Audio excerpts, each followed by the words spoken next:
Hello guys, welcome to quiz अड्डा। आज हम कंपनीज एक्ट का एक बहुत इंपॉर्टेंट टॉपिक पढ़ने जा रहे हैं जिसका नाम है इंडिपेंडेंट डायरेक्टर्स। और independent directors section 149 of companies act 2013 के अंदर डिफाइंड है और इसके सारे प्रोविजंस है वो किसमें है, सेक्शन 149 के अंदर।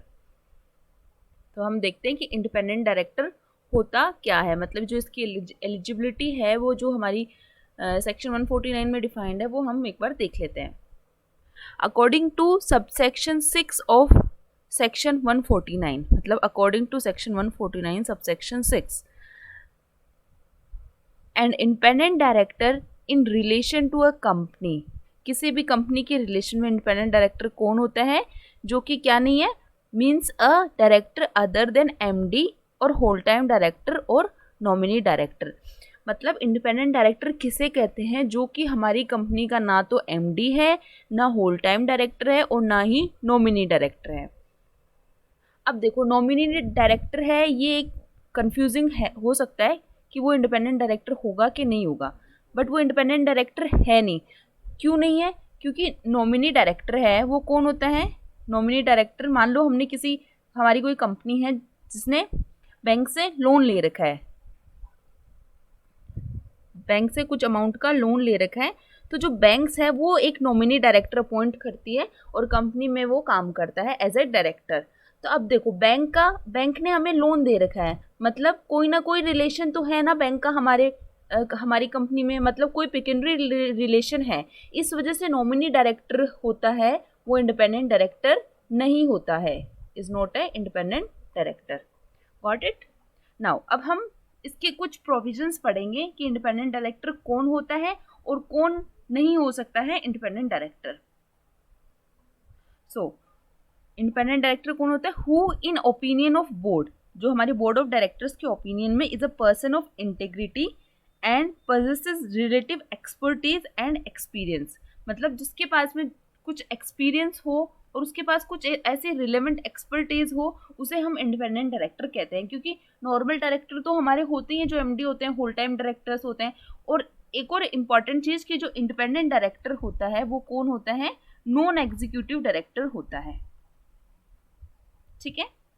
Now next point, who is और वॉज, मतलब जो ना कि है और वॉज ना था, was promoter of the company, मतलब जो हमारी कंपनी है उसका ना तो प्रमोटर है और ना ही वो कभी रहा हो कंपनी का, it's holding company, it's subsidiary company and associate company. ठीक है, मतलब वो कंपनी से डायरेक्टली या फिर इनडायरेक्टली कभी भी कोई रिलेटेड नहीं होना चाहिए, ना वो प्रमोटर होना चाहिए कंपनी का, होल्डिंग का, सब्सिडरी का और एसोसिएट कंपनी का। Next point, who is not related to, मतलब रिलेटिव नहीं होना चाहिए किसका, प्रमोटर और director in the company, its holding company, subsidiary company और एसोसिएट कंपनी। मतलब कोई हमारी कंपनी है एबीसी लिमिटेड, उसका प्रमोटर है कोई या फिर उसका डायरेक्टर है, उसका रिलेटिव नहीं होना चाहिए। ठीक है, अगर वो रिलेटिव है तो वो इनएलिजिबल है एज ए इंडिपेंडेंट डायरेक्टर।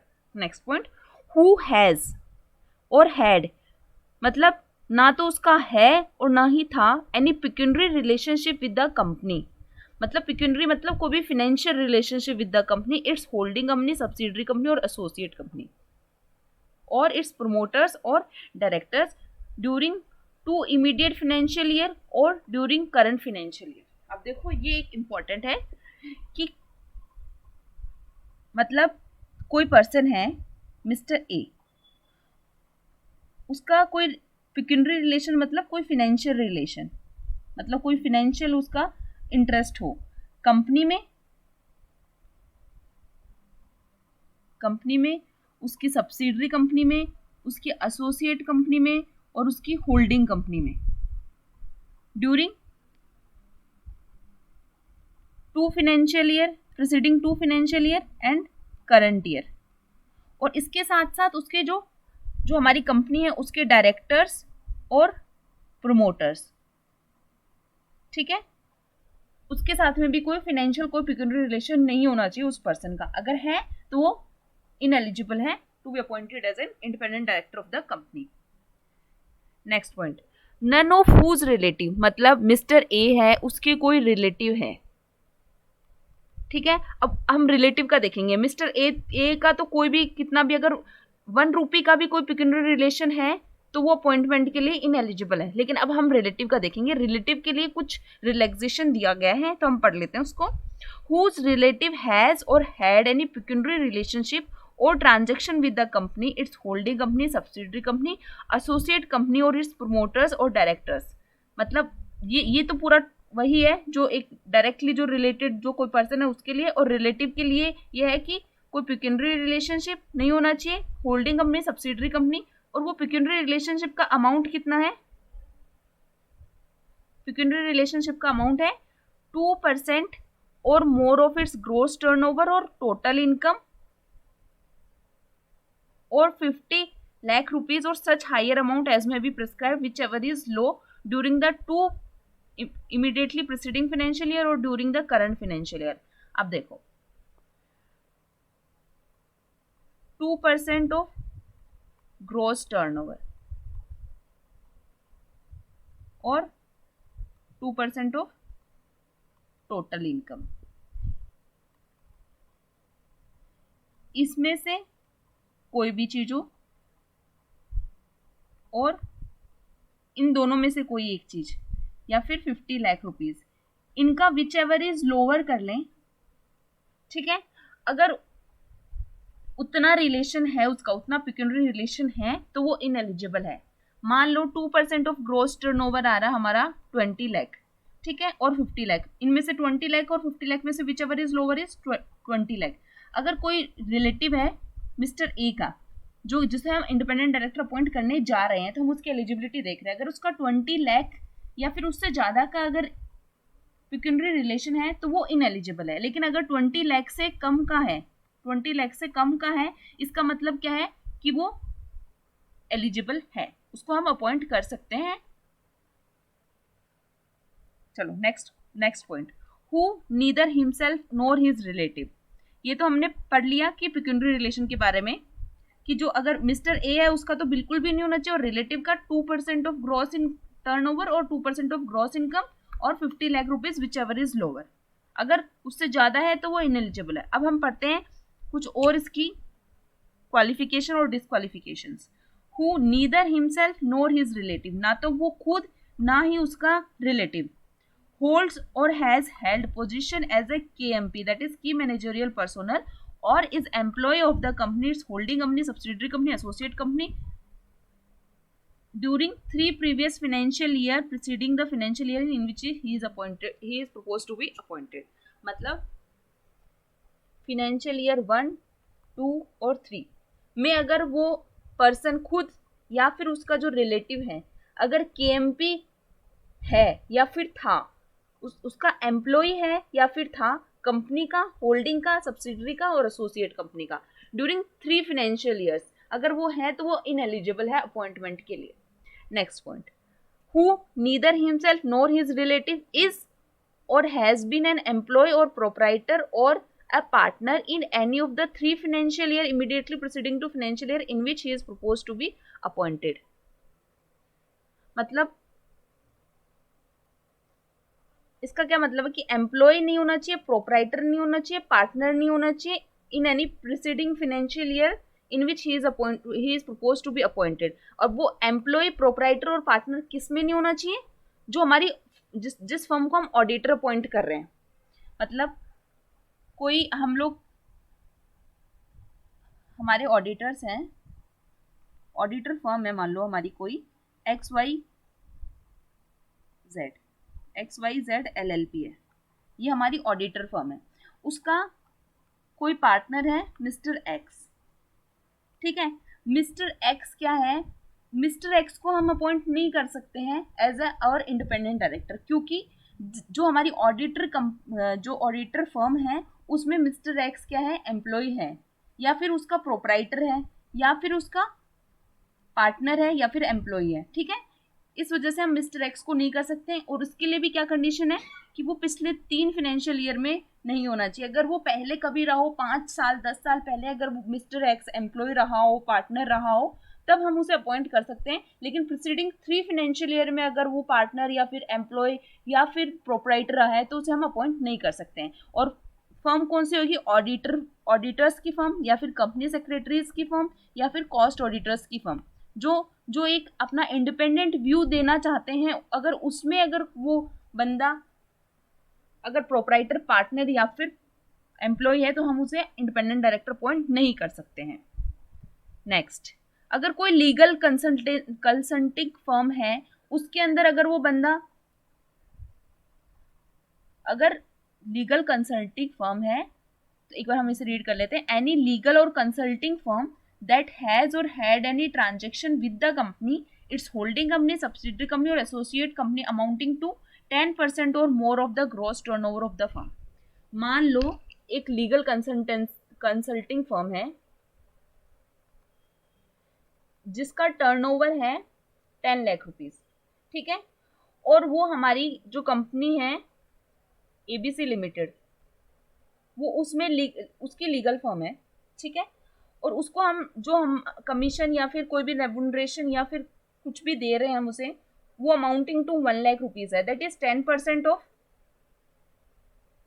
अवर, इसकी जो लीगल फर्म है उसका अगर ग्रॉस टर्नओवर का अगर 10% हुआ है, मतलब एबीसी लिमिटेड से कोई भी अगर इसके पास में कुछ पैसा आ रहा है जो कि 10% और more of the gross turnover of this legal firm है, तो वो उसके जो एम्प्लॉयज है, उसके जो पार्टनर है, उसके जो प्रोपराइटर हैं, वो एलिजिबल नहीं है। अगर 10% से अगर कम है, इसका ग्रॉस टर्नओवर मान लो 10 लाख रुपीज है और यहाँ पे अपने को मिल रहा है ₹50,000, ठीक है, ₹50,000 दे रही है बीसी लिमिटेड। इसका मतलब क्या है कि इसके एम्प्लॉय, इसके पार्टनर और इसके प्रोपराइटर एलिजिबल हैं to be appointed as independent director of ABC limited. अब इसमें ये भी ध्यान रखना कि हम यहाँ पर होल्डिंग, सब्सिडरी और एसोसिएट कंपनी की भी बात कर रहे हैं, तो एबीसी लिमिटेड की होल्डिंग, सब्सिडरी या फिर उसकी जो एसोसिएट कंपनी है उससे भी अगर कुछ पैसा आ रहा है इस लीगल फर्म को तो वो अपॉइंटमेंट के लिए इनएलिजिबल है।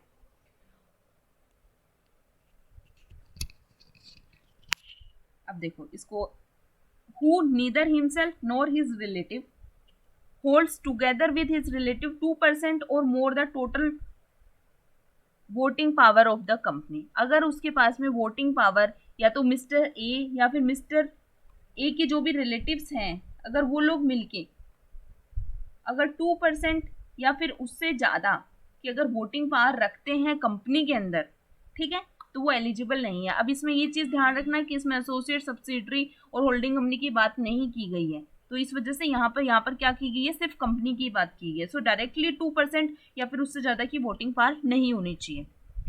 इज अ चीफ एग्जीक्यूटिव और director by whatever name called और any non profit organization that receive 25% or more of its receipt from the company, from its promoters, directors, its holding company, subsidiary company or associate company, or that holds 2% or more than the voting power of the company। मतलब एक non profit organisation है, NPO है, non profit organisation है, उसके कोई chief executive या फिर कोई डायरेक्टर है या फिर कोई भी what ever name it is called, ठीक है, कोई डायरेक्टर है, ठीक है, और जो डायरेक्टर्स हैं, अब उसको क्या हम लोग एबीसी लिमिटेड में as a independent director appoint कर सकते हैं, ये उसके बारे में बताया गया है इसमें।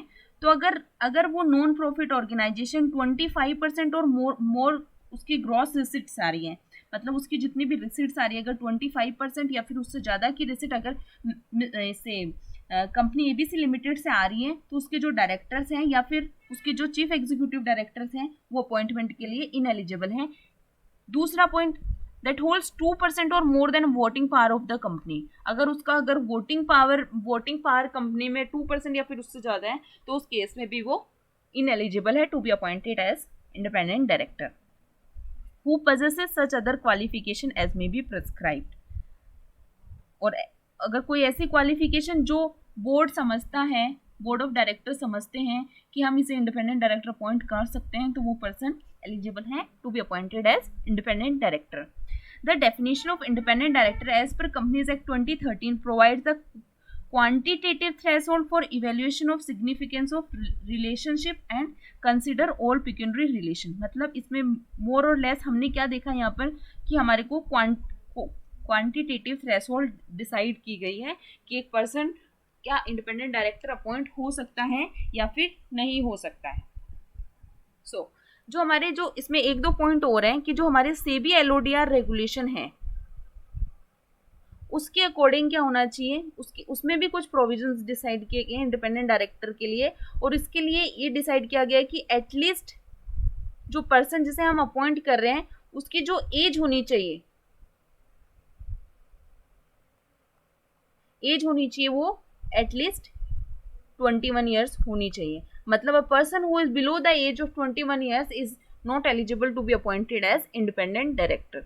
सो ये डेफिनेशन थोड़ी सी इसकी ट्रिकी है, बट इसको एक बार हम लोग एक वर्ड्स पढ़ के अगर हम इसको समझेंगे ना तो ये इजी हो जाएगी. Next, position of independent director in board composition. इसका क्या मतलब है कि हमारा कोई बोर्ड ऑफ डायरेक्टर्स है, उसमें हम कितने इंडिपेंडेंट डायरेक्टर अपॉइंट करेंगे. ठीक है, तो as per subsection of section 149 of companies act every listed company. अब देखो, लिस्टेड कंपनी है कोई और दूसरी क्या है, unlisted public company. Unlisted public company मतलब क्या हुआ इसका कि प्राइवेट कंपनीज होती है वो इंडिपेंडेंट डायरेक्टर अपॉइंट करना उनके लिए जरूरी नहीं होता है. ठीक है, लिस्टेड कंपनी है मतलब वो ऑलरेडी पब्लिक कंपनी है, क्योंकि पब्लिक ने उसमें इन्वेस्ट कर रखा तभी वो लिस्टेड है. लिस्टेड पब्लिक कंपनी और अनलिस्टेड पब्लिक कंपनी. अब ये इसके दो डिफरेंट क्राइटेरियाज हैं इन दोनों के. ठीक है, अब अगर कोई लिस्टेड कंपनी है shall have to appoint 1/3 of total number of directors as independent director. मतलब लिस्टेड कंपनी को 1/3 जो उसका बोर्ड का है, बोर्ड में जितने भी लोग हैं उसका जो 1/3 नंबर ऑफ डायरेक्टर्स हैं वो क्या होने चाहिए, वो इंडिपेंडेंट डायरेक्टर होने चाहिए. ठीक है, अब अनलिस्टेड पब्लिक कंपनीज के लिए क्या है, जो अनलिस्टेड पब्लिक कंपनीज है उनके लिए क्या है कि एटलीस्ट 2 डायरेक्टर्स होने चाहिए. वो क्या होने चाहिए, वो इंडिपेंडेंट डायरेक्टर होने चाहिए. ठीक है, तो डिफरेंट क्राइटेरियाज है. 1/3 of the total number of directors to be appointed as independent directors in case of listed company and at least 2 directors to be appointed as independent director in case of unlisted public company. So अब unlisted public companies के लिए भी क्या है, different criteria है कि जिनकी paid up capital कितनी होनी चाहिए, जिनका टर्नओवर कितना होना चाहिए और जिनके आउटस्टैंडिंग लोन्स, एडवांसेस और जो डिबेंचर्स हैं वो कितने होने चाहिए. सो हम एक बार देख लेते हैं. Unlisted public company must have to appoint at least 2 independent directors in the following circumstances. मतलब सारी अनलिस्टेड कंपनीज को अपने को इंडिपेंडेंट डायरेक्टर अपॉइंट करने की जरूरत नहीं है. ओनली ये जो 3 क्राइटेरिया फुलफिल कर रही है, इनमें से कोई भी 3 क्राइटेरिया फुलफिल कर रही है, उन लोगों को इंडिपेंडेंट डायरेक्टर अपॉइंट करना जरूरी है. अगर कोई कंपनी है जो कि अनलिस्टेड पब्लिक कंपनी जिसकी paid up capital is more than 10 crore rupees और एनी अनलिस्टेड पब्लिक कंपनी जिसका टर्नओवर एक्सीड्स 100 करोड़ रुपीज और if the aggregate of all the outstanding loans, debentures and deposits exceeds 50 crore rupees. इसका मतलब क्या, अगर कोई कंपनी है जो कि अनलिस्टेड पब्लिक कंपनी जिसकी पेड अप कैपिटल अगर 10 करोड़ से ज़्यादा है या फिर उसका जो टर्नओवर है अगर 100 करोड़ से ज़्यादा है या फिर उसके aggregate of all the loans, advances, debentures and deposits अगर एक्सीड कर रहे हैं 50 करोड़ रुपीज से, तो उसको इंडिपेंडेंट डायरेक्टर अपॉइंट करने की जरूरत है. अदरवाइज इंडिपेंडेंट डायरेक्टर अपॉइंट करना कंपलसरी नहीं है एज पर कंपनीज एक्ट 2013. ठीक है, नेक्स्ट, अब term of office of independent director. ये जो टॉपिक है ये बहुत इंपॉर्टेंट है, तो इसको एक बार ध्यान से पढ़ना. N independent director shall hold office for a term of 5 consecutive years. मतलब हम यहाँ पर लिख लेते हैं